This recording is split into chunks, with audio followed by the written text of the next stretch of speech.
You are Locked On Coogs, your daily podcast on the Houston Cougars, part of the Locked On Podcast Network, your team every day. Park Ranger Locked On Coogs. You're talking about Houston and Iowa State. And I do think there are matchups that both of these programs, as talented as they are, feel like they have an advantage in.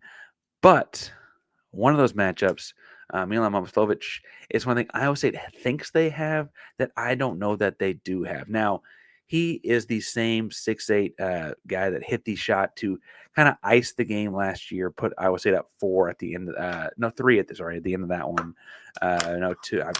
To put Iowa State ahead at the end of the game. I was a baseline jumper over Emanuel Sharp at the end of the game in Ames, Iowa last year, right?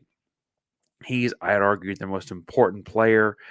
Very literally, 4 of their 5 losses have been because he was not on the floor, right? When he's on the floor, the spacing is different. The offense is different. How you cover them is different. And so even if he's getting 10, 11 points, he's getting more than that. But if he's getting 10, 11 points per game, you got to cover it differently so it opens up other things for them. Now, last year, Houston went with Emanuel on him, and it worked great. In the 2 regular season games, he had 9 when they played in Houston and 11 when they played up in Ames. Obviously, the conference tournament championship game went a whole lot different, but that's relatively speaking keeping him under wraps. And Emanuel did a great job with him. Wingspan, the strength, kind of kept him off his spots. The big challenge with him is not he's very shifty, right? He's 6'8", he's long, but he is such a good shooter. 43% from behind the arc on just about 5 attempts per game this year. It's over 4, just under 5 attempts per game this year. You got to close out on all jump shots. Got to treat him like it's going in if he gets shot off, right?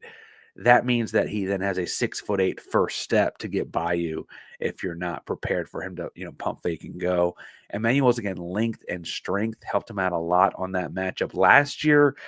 I'm trusting him again this year. I'm assuming that's the matchup. If it's not him, Terrance's length should help him play a similar type of perimeter game. And Terrance is both Terrance and Emanuel are much better athletically than Milan. Milan's first step is just so big at 6'8" that even if it's not as quick as a couple of Houston guys, it's longer. And so the separation it creates is a lot bigger, right? He's really, really tough and hard to guard and opens up a lot of things because he is that 43% shooter. You can't leave him up on the perimeter. You can't come off to go help or whatever, right? The guy I think might be more important for them is I'm going to put Milos Uzan on. And that's Keshon Gilbert, the point guard. Now, he is scoring 14.1 points per game and getting 4.5 assists per game. He is so quick, so shifty, and he's got this, train engine kind of feel to the way he controls the basketball game. And that is to say that he keeps them moving forward. He keeps them making, they go 3 or 4 times now without a basket. He makes sure that someone gets the ball close to the rim at that end of that possession. If he thinks Milan is hot, he's going to feed him the ball in the next possession. If he thinks that Lipsey's hot, he's going to feed him the ball in the next possession. He's going to continue to steer that ship or direct that train, whatever metaphor you want to do. He gets the thing going. That's why I think you still put Uzan on him as opposed to Milan, because I want 6'4" on 6'4". I want the strength of Uzan on him. I want frankly, basketball savvy of Uzan on him as well. Uzan turning into a great perimeter defender in his time at Houston, and I kind of feel like that's where I want to go with that as far as defensive kind of things go. Gilbert is a good defender as well. I imagine he's covering Milos when the tables are turned, other side of the floor is happening. I think I'm trusting Milos to do his normal thing against him, but I imagine that's a constant. They play each other 94 feet both ways kind of thing for the duration of their time in the game. This one. Most interesting matchup, though, is the other guard spot to me. That's Iowa State's Tamin Lipsey, about 6'1". I think he gets LJ Cryer as far as the starters go in this matchup. Now, 6'1", Cryer 6'1", 6'2", depending on which reading you're looking at. I think that works out pretty well on the whole. You're not outsizing Cryer at that spot. Cryer's become a much better defender in his 18 months as a Houston Cougar, a little over that at this point. Lipsey's interesting because he can score when they need him to, and he can do a lot of things when they need him to. He was a good shooter, but didn't need to shoot a whole lot. If you watch the couple games I got to see out of them, talking to Nick, those Locked On Cyclone some, and then also just looking at box scores across the board, like he just does what they need him to do. If he needs to get a bunch of rebounds, he's going to get a bunch of rebounds. If he needs to score, he scores. And get a few steals, cover the best players. Going to get a few steals, cover the best player. That's just the kind of thing that Lipsey does. And so I feel like in this game, that's not going to become a big time scoring role. Of our three perimeter starters, while Cryer's an improved defender, I do think he's the third out of those three. I think that's why I go with that. The advantage I see them having, though, is at this 4 spot. They start Joshua Jefferson, who is 6'8". I've seen listed a bunch of different weights. I'd guess about 215 pounds. He's a power forward in a stretch kind of way that if you put a little guy on him, can back his way down to the basket. I think you put Juwan Roberts on him, not just because you're starting J1 as the starting 4, but I think you start there and you only play your small ball lineup for 12 or 14 minutes of this game. Joshua Jefferson is a St. Mary's transfer, was on the roster actually when Houston played St. Mary's in they played in Fort Worth. It was like November, December of 2022. He didn't really get on the floor much that year, but he was on that roster.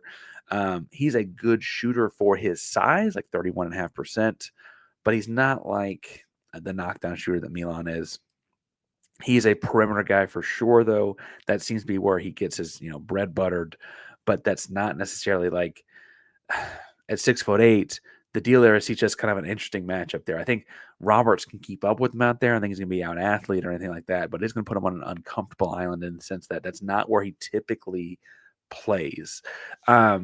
Big man down low, Deshaun Jackson for them is 6'10", about 245 pounds. Big, strong dude that is a really athletic guy, big, strong, fast kind of athlete. I guess his passaging went from Washington State to Charlotte and then back into Power 4 basketball here at Iowa State. He is good because he is big, strong, fast. I don't think Tugler is going to be outmatched there. I do worry about this turning into a hustle foul versus hustle foul kind of game for JoJo Tugler. That's the natural matchup to me, though, is Tugler's big and strong and makes up for the couple inches he's short, but the gigantic wingspan. I bet in a standing reach, Tugler actually reaches higher than Deshaun Jackson. I don't have any official wingspan on him, but I would guess just in watching him play a little bit, that's the case.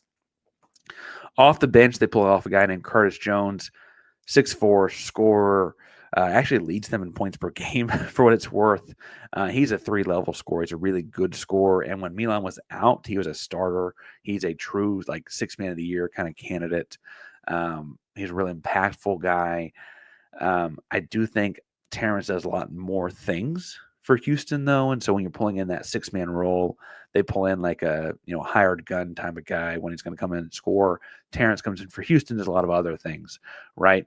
And then Nate Hezzy is a 6'5" guy that's kind of a, he has a lot of things right. Went to Northern Iowa for 4 years, only getting 4 points per game this year, but at Northern Iowa he was one of the best shooters in that small schools conference, right? And so you don't want to get him open, leave him open for good looks, but he's just a solid basketball player, comes in for them.